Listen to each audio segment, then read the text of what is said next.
ನಮಸ್ಕಾರ. ಪಿತೃದೋಷ ಅಂತಂದ್ರೆ ಏನು, ಇದು ಯಾಕಾಗಿ ಉಂಟಾಗುತ್ತೆ ಅನ್ನೋದನ್ನ ತಿಳಿಯೋಣ. ಅದಕ್ಕೂ ಮುಂಚೆ ನಮ್ಮೆಲ್ಲರಿಗೂ 3 ವಿಧವಾದ ಋಣ ಇರುತ್ತೆ. ಅದು ದೇವಋಣ, ಋಷಿ ಋಣ, ಪಿತೃಋಣ ಅಂತ. ನಾವು ಈ ಸಮಾಜದಲ್ಲಿ ಇದೀವಿ, ಸಮಾಜದಲ್ಲಿ ಬದುಕ್ತಾ ಇದೀವಿ, ಸಮಾಜದಿಂದ ಬಹಳಷ್ಟನ್ನ ನಾವು ಪಡ್ಕೊಳ್ತಾ ಇದೀವಿ. ನಾವು ಮರಳಿ ಸಮಾಜಕ್ಕೆ ಏನನ್ನಾದ್ರೂ ಕೊಡ್ಬೇಕಾಗತ್ತೆ, ಸೇವೆ ಮಾಡ್ಬೇಕಾಗತ್ತೆ, ಕೊಡುಗೆಯನ್ನ ಕೊಡ್ಬೇಕಾಗತ್ತೆ. ಅದ್ರ ಮೂಲಕ ದೇವಋಣವನ್ನ ಒಂದು ಮಟ್ಟಿಗೆ ನಾವು ನೀಗಬಹುದು. ಅದರ ನಿವಾರಣೆ, ದೇವಋಣದ ನಿವಾರಣೆ ಹಾಗಾಗತ್ತೆ. ಹಾಗೆ ಋಷಿ ಋಣ ಅಂತಂದ್ರೆ ನಮಗೆ ತಲತಲಾಂತರದಿಂದ ಜ್ಞಾನ ಪರಂಪರಾನುಗತವಾಗಿ ಬಂದಿದೆ. ಆ ಜ್ಞಾನವನ್ನ ನಾವು ಮುಂದಿನ ಪೀಳಿಗೆಗೆ ನಾವು ಕೊಡ್ಬೇಕಾದಂಥದ್ದು ನಮ್ಮ ಜವಾಬ್ದಾರಿ. ಇದ್ರ ಮೂಲಕ ನಾವು ಋಷಿ ಋಣವನ್ನ ನಾವು ನಿವಾರಣೆ ಮಾಡ್ಬೋದು. ಹಾಗೆ ಮುಂದಿನದು ಪಿತೃಋಣ ಅಂತ. ನಮ್ಗೆ ನಮ್ಮ ಪೂರ್ವಜರಿಂದ, ನಮ್ಮ ಹಿರೀಕರಿಂದ ನಮ್ಗೆ ಈ ಜೀವನ ಸಿಕ್ಕಿದೆ, ಈ ದೇಹ ಸಿಕ್ಕಿದೆ. ಈ ದೇಹವನ್ನ ಸದುಪಯೋಗ ಪಡಿಸ್ಕೊಳ್ಳೋದು, ಜೀವನವನ್ನ ಸದುಪಯೋಗ ಪಡಿಸ್ಕೊಳ್ಳೋ ಅಂತದ್ದು ಪಿತೃಋಣಕ್ಕೆ ಸಂಬಂಧಪಟ್ಟಿದ್ದು. ಹಾಗೆ ಪಿತೃಗಳಿಗೆ ನಾವು ಕೃತಜ್ಞತೆಯನ್ನ ಸಲ್ಲಿಸಬೇಕಾಗಿರೋದು ಕೂಡ ಪಿತೃಋಣದ ಒಂದು ಭಾಗ ಆಗಿದೆ.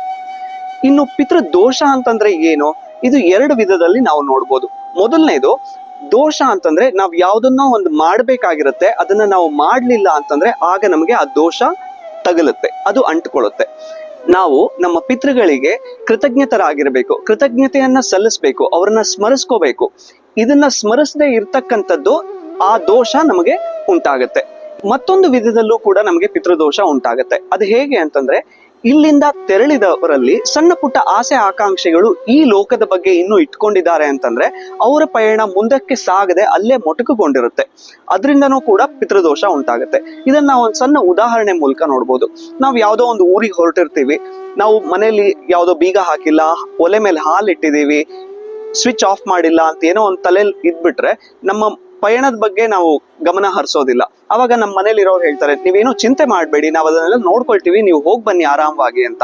ಹಾಗೆ ನಮ್ಮನ್ನ ಬಿಟ್ಟು ಹೊರಟಿರ್ತಕ್ಕಂಥ ನಮ್ಮ ಪೂರ್ವಜರು ನಮ್ಮ ಬಗ್ಗೆಯೋ ಅಥವಾ ಈ ಲೋಕದ ಬಗ್ಗೆ ಯಾವುದೋ ಸಣ್ಣ ಪುಟ್ಟ ವಿಷಯಗಳನ್ನ ಅವ್ರ ಇಟ್ಕೊಂಡಿತ್ತು ಅಂತಂದ್ರೆ ಅವ್ರ ಪಯಣ ಸುಗಮವಾಗಿ ಇರೋದಿಲ್ಲ.